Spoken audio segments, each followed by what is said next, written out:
Next is vacuoles. Vacuoles क्या होते हैं? Vacuoles are storage sac for solid और लिक्विड कंटेंट। ये वैक्यूल्स जो होते हैं वो हमारे सेल में पाए जाते हैं। ये एक तरह के सैक होते हैं जिनमें सॉलिड या लिक्विड कंटेंट क्या होता है? स्टोर होता है।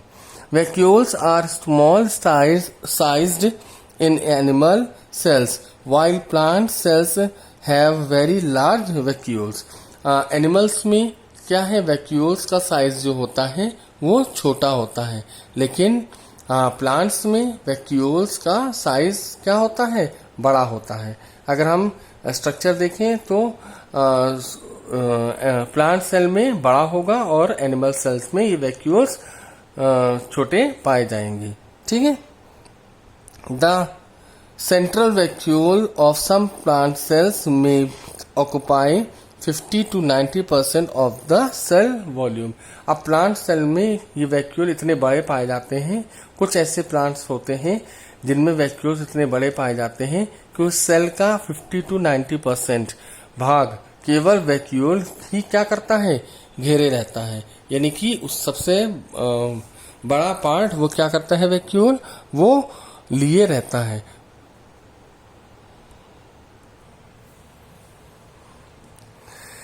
In plant cells, vacuoles are full of cell sap and provide turgidity and rigidity to the cell। अब कुछ प्लांट सेल्स हैं उनमें उनके जो वैक्यूल्स होते हैं उनमें सेल सैप पाया जाता है। यानी कि एक तरीके का लिक्विड मटेरियल होता है सेल सैप, वो पाया जाता है जिसके कारण वो सेल को क्या कर देता है? टर्जिडिटी एंड रिजिडिटी देता है।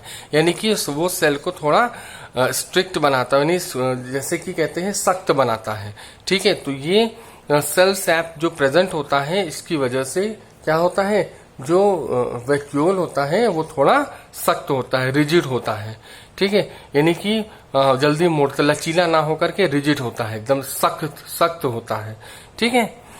Many substances of importance in the life of the plant cells are stored in vacuoles। कई ऐसे important substance होते हैं जो vacuoles में स्टोर करके रखे होते हैं। These include amino acid, sugar, various organic acid and some proteins। अच्छा, उनमें से कुछ ऐसे जो मटेरियल हैं वो हैं, कुछ अमीनो एसिड्स होते हैं, शुगर होते हैं, ऑर्गेनिक एसिड्स होते हैं और प्रोटीन्स होते हैं जिनको वैक्यूल क्या करता है? अपने अंदर स्टोर करके रखता है। In single celled organism like amoeba the food vacuole contain the food items that the amoeba has consumed. अब सिंगल सेल ऑर्गेनिज्म है जैसे कि अमीबा, उसमें क्या होता है? जो फूड वैक्यूल्स होते हैं वो केवल फूड को स्टोर करके रखते हैं। ठीक है। जो अमीबा ने कंज्यूम्ड किया होता है। ठीक। In some unicellular organism specialised vacuoles also play important roles in expelling excess water and some waste from the cell। अच्छा, कुछ यूनिसेलुलर यानी कि सिंगल सेल ऑर्गेनिज्म में क्या होते हैं? वैक्यूल्स जो क्या करते हैं? बहुत ही इंपॉर्टेंट रोल्स प्ले करते हैं। यानी कि अगर उनकी बॉडी में एक्सेस वाटर है तो उसको बाहर निकालने का काम वैक्यूल्स करते हैं, और या कुछ वेस्ट मटेरियल होता है उसको भी हटाने का काम कौन करता है? वैक्यूल्स करता है।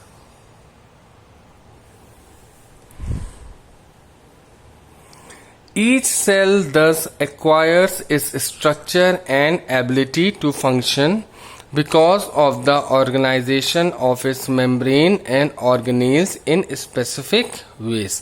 अब इसी तरह से जो सेल्स हैं और कई तरह के उसके अंदर सेल ऑर्गेनेल्स पाए जाते हैं, उनके कई स्ट्रक्चर्स होते हैं, वो स्ट्रक्चर्स उनके कई तरह की वर्क को करते हैं।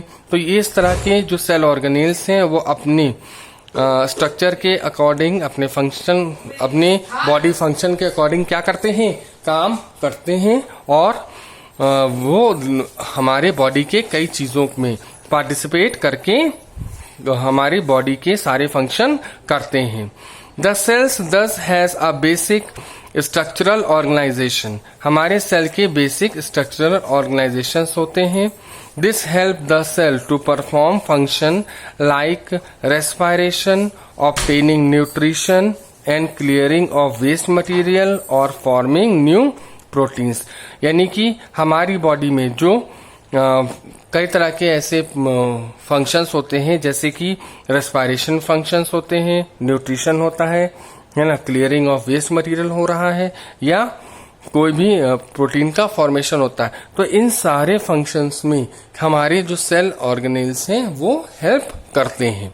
यानी कि जितने भी ये मेटाबॉलिक एक्टिविटीज हैं हमारी बॉडीज में, उसमें सेल क्या करता है, पार्टिसिपेट करता ही है, और वो हमारी जितनी भी एक्टिविटीज हैं उनको करने में हेल्प करता है. ठीक. Thus, the cell is the fundamental structural unit of living organism. इसीलिए हम सेल को आधारभूत शिला कहते हैं, हमारे जीवन की आधारभूत शिला कहते हैं, क्योंकि हमारे बॉडी में जितने भी मेटाबॉलिक एक्टिविटीज होती हैं उन सभी में जो सेल है वो एक महत्वपूर्ण भूमिका निभाता है. यानी जितनी भी एक्टिविटीज होती हैं उनको फंक्शन करने में हमारा सेल हेल्प करता है. It is also the basic functional unit of life, और ये हमारे जीवन का आधार भी है. ठीक. सेल को हम क्या कहते हैं, अपने जीवन का आधार भी कहते हैं, बेसिक यूनिट कहते हैं. इसीलिए कहते हैं क्योंकि हमारे बॉडी में जो सेल्स हैं वो हर तरीके के फंक्शन करने में सक्षम होते हैं, और जब ये फंक्शन करते हैं तो हमारे बॉडी की कई एक्टिविटीज वो वर्क करती हैं, जिससे कि जो एक ऑर्गेनिज्म को जीवित रहने के लिए वो जरूरी होती हैं. ठीक है.